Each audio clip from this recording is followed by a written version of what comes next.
asikwazi ukucontrol asibingelele bamuntu odala. I'm so happy. Abaphostoli bonke, ababishop bonke, fivefold ministry yonke sibingelele ngegama leNkosi yethu Jesu. Amen. Yes, sikhona ekhona.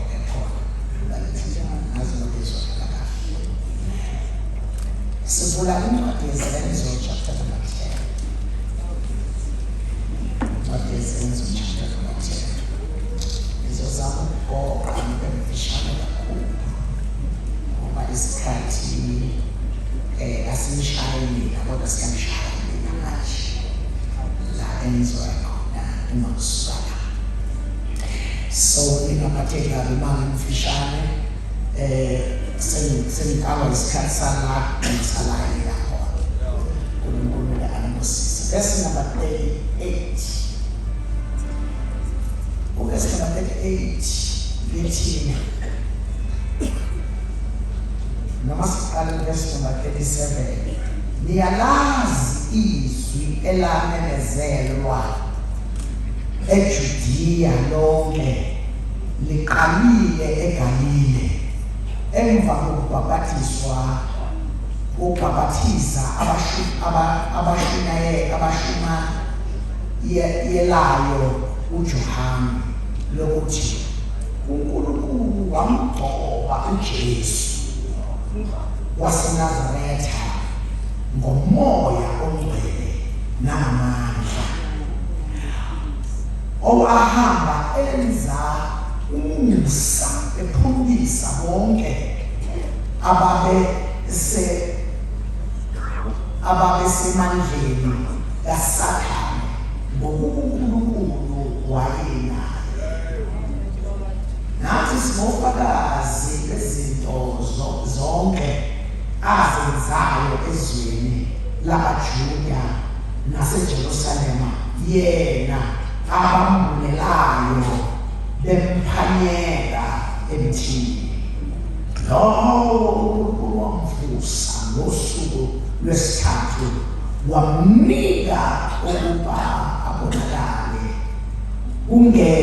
kubantu kodwa kithina esingofakazi ababekhethiwe uNkulunkulu ngaphambili esasidla siphuza naye emva kokuvuka kwakhe kwabafileyo. uNkulunkulu angusifunda kwezina. Amen. Ufuna namhlanje basakhuluma ngokunyuselwa kwebandla endaweni yakho. Ukunyuselwa kwebandla endaweni yakho. Ukuzofunda ngokwempilo kaJesu. Kukhona izinto ozosifunda ezilandelanayo. Okokuqala uzothola uJesu esenkonzweni yokubiza abafundi. Because before aqale ukusebenza wafanele ukuthi abize abantu azosebenza nabo. Leso sikhathi there are so many things uzobona ukuthi ingenisa ngokuzalwa kaJesu intombi uMaria. And uma umbheka kahle uzobona ukuthi utshelwa ingelosi itshela uJoseph okufanele ubaba. Angifuni ukuthi ubaba kodwa ngifuna ukuthi okufanele kuthiwa ubaba. Itshela uJoseph ukuthi uzakuzala indodana ayiqambi igama lokuthi uJesu. And then he puts the mission and a purpose. Ngoba yena uzakusindisa abantu bakhe ezonweni zabo. Izono nezabo kodwa bona yena uze ukuzosindisa abantu bakhe ezonweni zabo. Oh hallelujah. That's mission and purpose igoqwe in 2 or 3 verses.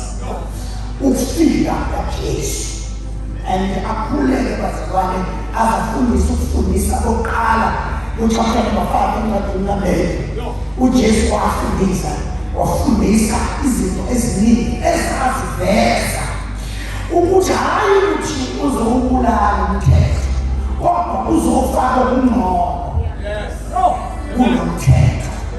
Na insindiso bazalwane ayisile ukuzodemonize umthetho.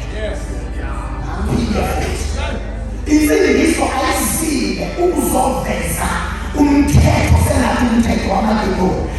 Manje umthetho oqhamuka kuNkulunkulu futhi uPawulu ayikhuluma ngawo ukuthi umthetho ungcwele. So insindiso ayisile ukuzodemonize umthetho kodwa insindiso izothethweni uzamile ngesikhathi sakho kodwa awukekele namanje ngibanika umnqobo.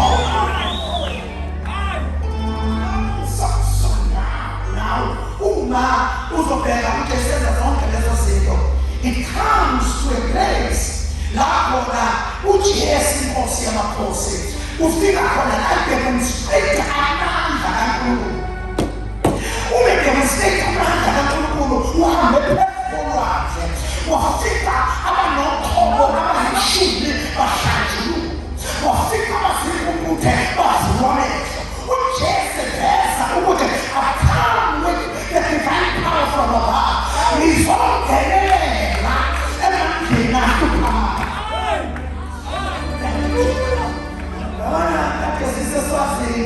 One of my son, Bishop siyoshisa iy'khwama zenyanga. Lapho ngakothi uyishisa zibe yiphumula zifuna ukuqinile.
Oh!